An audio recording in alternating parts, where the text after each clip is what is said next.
Hi again, my name is Nicole Sharp, and I'm an advocate for domestic violence awareness.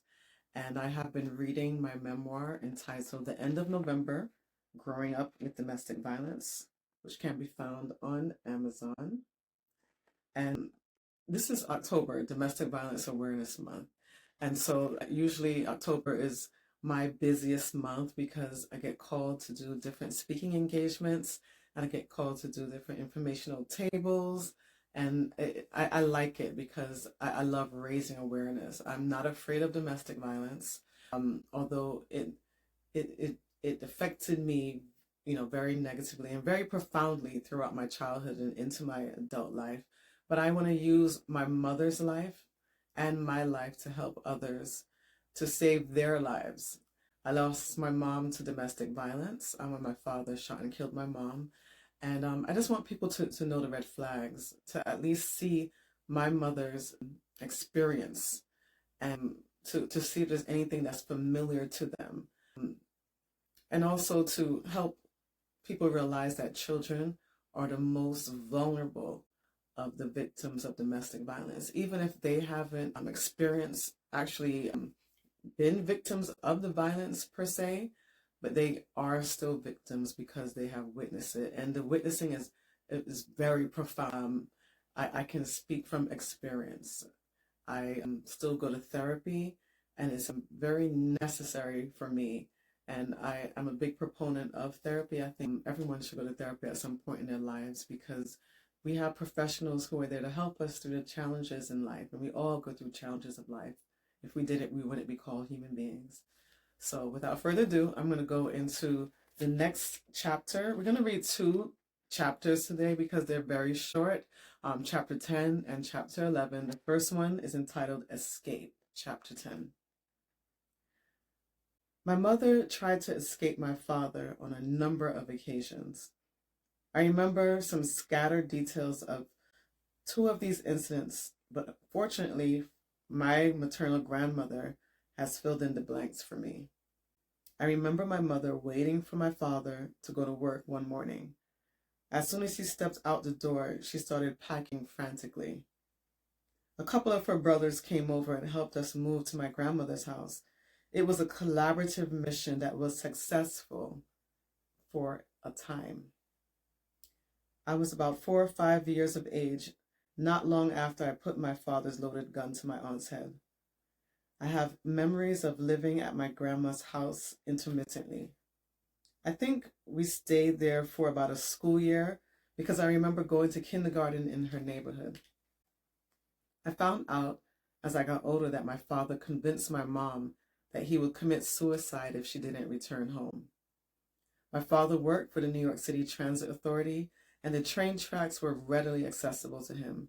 He claimed that he would electrocute himself by jumping on the third rail. My mom, being the big-hearted human being that she was, didn't want that on her conscience. So she made the decision to go back to him, although her mother and the rest of the family advised her not to. The second time my mother left my father, it was a similar process of last-minute packing and running. We ended up by my grandma's house again. I always felt safe by my grandma's house. There was always a lot of people there. It was kind of like a bed and breakfast and dinner for family in need. Our bedroom was large and it used to belong to my mother's two younger sisters.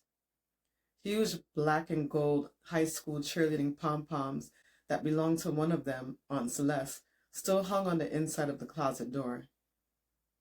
A cardboard multiplication table that my mom made for me the last time I was there was still hanging on the outside of the door. I was 6 years of age at this time and attending first grade not far from the house. We stayed for another school year until my father got another bright idea. For some reason, I have no memory of this, but apparently my father took me from school one day without my mother knowing. Kidnapping. The school day wasn't over, and he never picked me up before because my mom was separated from him. In those days, there were no strict rules regarding school pickup as there are now. He just said he was my father and I was released to him. Next, my father called my mom and told her that He was on the way to the airport with me. If she didn't come back to him, he threatened to take me away so she would never see me again. So, of course, my mother agreed to return to him, and that was the end of everything. I wouldn't live at grandma's bed and breakfast and dinner again until 9 years later, when my father ultimately murdered my mom. The things that my father did were all attempts at control. No human should have control over another human being, and no one should feel forced to be in a relationship with someone, especially not someone who definitely needs psychological help. There are more programs available today than there were 2 decades ago when my mother was in need. I took advantage of a couple of those programs to make sure that my ex stayed away from me. So don't be afraid. Stand up for yourself and your family and take that step. Escape to safety, peace of mind, freedom. And I want to say that committing suicide is a ploy that a lot of people use to try to get their significant other to come back to them after they've been abusing them. And I always told myself, if anyone ever tried to use that tool on me, it wasn't going to work. Honestly, if someone wants to commit suicide, they want to make that big decision to end their life, their issues that they've gone through to make them feel that way were happening way before they met you. Way before, probably from childhood, most likely. So them wanting to kill themselves has nothing to do with you. And usually it's just a ploy. And if they do go about killing themselves, you shouldn't feel guilty because you did nothing to push them to kill themselves, no matter what they say. They just use that as a tool, as an instrument for control. It's all about power and control. And I think that's such a cop-out to use, person's loving nature against them, to just pull them back in so you could hurt them more. Imagine that. They know that you are loving and kind and caring, and they use it against you so they could hurt you. So they know they're hurting a loving, kind, caring person, and they know that they are a liar and that they're abusive. And it's like evil versus good, good versus evil. And just don't ever fall for the suicide ploy like my mother did. Also, too, I wanted to mention also about taking kids out of school. I'm glad that there are stricter rules now that only adults who are on a certain list are allowed to take children out of school. The fact that my father used me, his own child, as an instrument of control and power against my mother just shows the low level that he would stoop. Lying about wanting to kill himself, kidnapping me from school. This is just, ploys of power and control. So now I'm going to move on to, I also wanted to mention too, this is so important. If you are a victim of domestic violence, when you're creating your escape plan or exit plan, it's always best to do it. My mother did the right thing. Do it when my father wasn't around. But also, don't ever go to a place that they know that you'll go to. Go to a place that they have no idea. They might know your circle of friends, your circle of family. Do not go to anyone that they know. No one that they know. Go outside of anyone that they may know. And I think the best way to do that, if you don't have a person that's actually available to take you in, who has no connection to your abuser, I would say go to a shelter. Now, it's not the best place to be. Of course, you're not going there to live forever, but you are going there to live. Understand, you're going there to save your life. And they'll have no idea where you are. There's strict confidentiality at a domestic violence shelter. Unfortunately, sometimes shelters are not available, and then you might have to go to a regular shelter, a women's shelter, or a men's shelter. But just remember, this is temporary. It's not forever. It is temporary.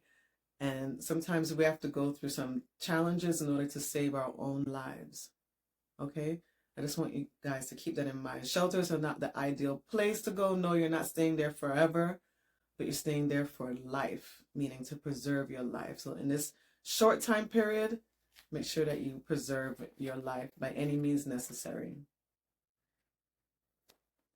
And those are the 3 points I wanted to bring out in that chapter, escape. And then the next chapter, chapter 11, is $100 bills.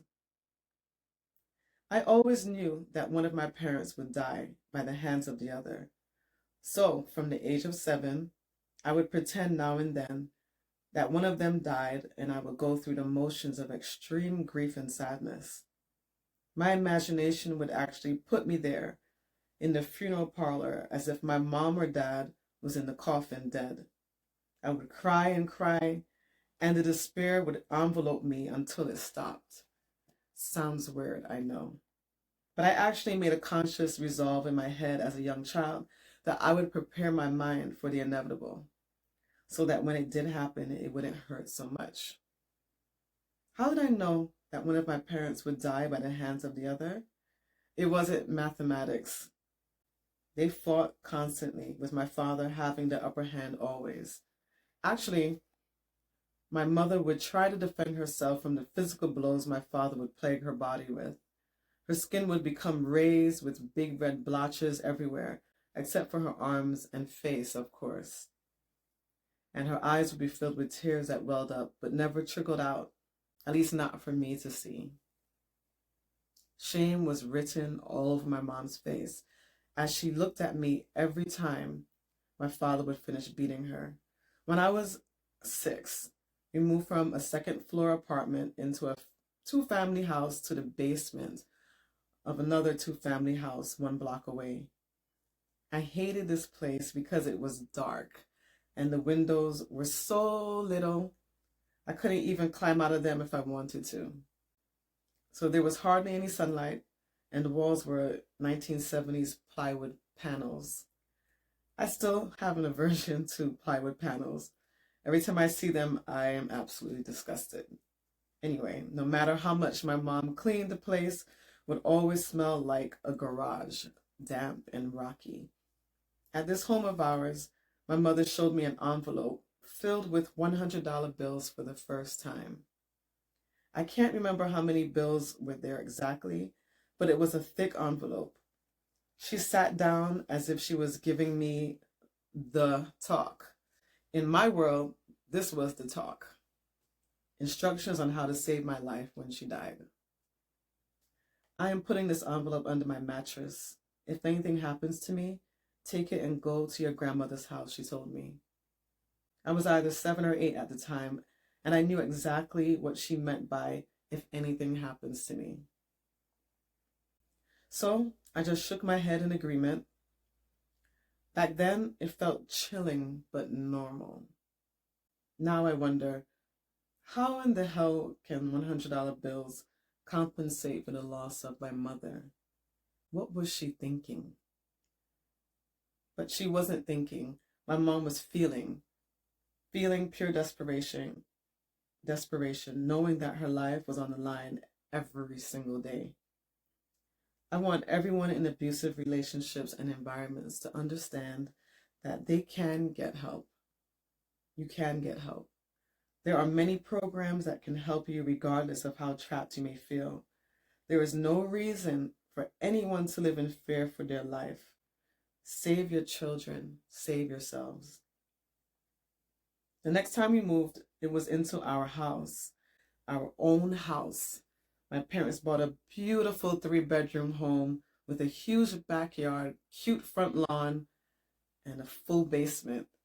I was 10 at this time and so elated to have a big bedroom to myself. Then my mom came to me again with part 2 of the talk. She showed me a thicker envelope full of $100 bills and said, if anything happens to me, take this, okay? I already knew the ... where to go. Somehow, I thought that moving into this house was going to mean change for the better. Maybe I thought my father would stop beating my mother and we could be like those families on TV. But when my mother came to me with the same low, secretive voice, although my father was out of the house somewhere, and she showed me that envelope again, this time with even more $100 bills, I sighed inside my soul. At that moment, I realized we weren't transitioning to a better place at all. Dismayed, I complied. Okay, mommy. Then she stuffed the envelope underneath the carpet in her bedroom by the closet door in the corner. 6 years later, when my father finally did kill my mom, I totally forgot about the envelopes filled with $100 bills. I was only concerned about saving myself and the lives of my little brother and sister. And I just get chills reading that because it reminds me, these $100 bills, your life is more valuable than $100 bills. I understand my mom thought that's all that she had. That's all that she had in her arsenal, was to just accept death, the incoming murder, and just to make sure her children were okay by giving us money so that we can travel to safety.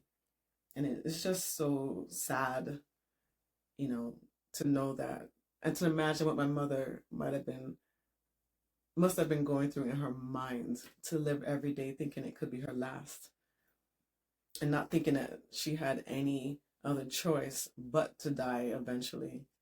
Especially when my father, he would threaten to kill her all the time, and he would say things like, I will be the one to cover your veil in the coffin, and it's just chilling. It's just, yeah, it's like living in a scary movie every day and you can't get out. And that's how it is living with domestic violence. That's the best way I can put it in words, and just remember that children, even adults, people who are adults right now who were children who experienced domestic violence growing up, you are affected. You are affected. And I would say it affects relationships, any type of relationship. It doesn't have to be intimate, but especially intimate relationships are affected by domestic violence. I know a lot of people say, when I grow up, I'm never going to hit or be abusive to the person that I love. And that might be the case, but it might come out in different ways. It might not come out at all. A person might end up being a victim instead. But we're affected, and we definitely need help. We need therapists. We need some kind of psychological assistance from professionals. I would say seek out a professional for help. If you realize that you're always in a relationship that fails, you've been through many failing relationships, intimate partners, you don't have many friends, and people tell you certain things about yourself, like a lot of people say the same things, seek help. I would say, even if you don't see anything at all, if you have been a child that has experienced domestic violence, you need to speak to a therapist. I don't know how much clearer I can make that. It should not be taboo. It is not taboo for me. I always tell people I go to therapy. It helps me. Seek help, something that can help you. Okay? And I thank you for listening once again. I am wearing my Bloom 365 Empathy t-shirt. So Bloom 365, Bring Love on Others More, is a organization, a nonprofit based in Arizona that helps, that realizes that domestic violence starts from young a lot of times. And so they're into the preventative part of domestic violence, preventing it. And so they have these great programs, curriculum. They go into schools and teach about healthy relationships versus unhealthy relationships in a fun way. And they also go to other large organizations and teach about healthy relationships. You are never too old to learn what a healthy relationship is versus unhealthy. A lot of us think that we know everything, that we know what a healthy relationship is, but no, we might not. Most of us do not. especially if you're coming from a background witnessing any type of abuse or being a victim of abuse yourself as a child. So get help. And there are a lot of health professionals out there now where you can be able to get a therapist, a psychologist, a psychiatrist that can help you. Okay, it's all about help. And yes, we should be empathetic. We should be able to feel what others feel for other people. Just be empathetic. And one other thing I want to mention also is that I noticed that a lot of abusers, they look for empathetic people, people who can feel for other people. They're drawn to empathetic people, and somehow they just want to destroy that, but that's an issue that they have within themselves, and they try to project whatever negatives they grew up with onto this empathetic person. And we don't want to be walking targets for potential abusers. We want to see the red flags. And we'll talk about red flags some more too before the end of October, which is Domestic Violence Awareness Month. Wherever you live, seek out ways that you can raise awareness. You can wear purple ribbons to show that you are in solidarity with victims and survivors of domestic violence. You can join any type of domestic violence awareness groups, organizations. You could Google them and see any in your area and see how you can volunteer. And we just want to bring the whole community together, because domestic violence is not between just two people. It affects the entire community. It is a community social problem. It is an epidemic that we need to come together and get rid of together. And I believe that we can eradicate domestic violence, but only together. Thank you so much for listening. Next week, we're going to be reading the chapter. The name of it is Signs and the Imagination. Thank you for listening once again. Bye.